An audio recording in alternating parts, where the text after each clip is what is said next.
কেঁদেছো, যোহরের নামাজ পড়ে কেঁদেছো, মাগরিবের পড়ে কেঁদেছো, এশার নামাজ পড়ে কেঁদেছো।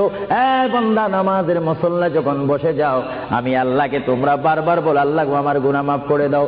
তারপরও আমি তোমাদের গুনাহ মাফ করে নিই। তারপরও তোমরা নিশি রাত্রে, মানুষ যখন ঘুমে যায়, তোমার বিবি যখন ঘুম যায়, তোমার ছেলে যখন ঘুম যায়, তুমি নিশি রাত্রে ঠান্ডা পানি দিয়ে ওযু বানিয়ে নামাজের মুসল্লায় বসে তুমি আবার যখন ডাক দাও, রব্বুল আলামিন, পৃথিবীর কোনো মানুষ আমার গুনাহ সম্পর্কে জানে না, তুমি আমার গুনাহ সম্পর্কে জানো। আমি এমন গুনাহ করেছি আমার বিবি জানে না, বিবি গুনাহ করেছে আমি জানি না। আল্লাহ, তুমি সব কিচ্ছু জানো।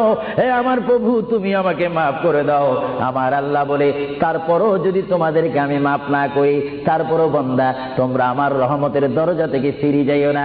আমি তোমাদেরকে হুকুম দিচ্ছি, ওয়ালাউ আন্নাহুম ইয যালামু আনফুসাহুম জাউকা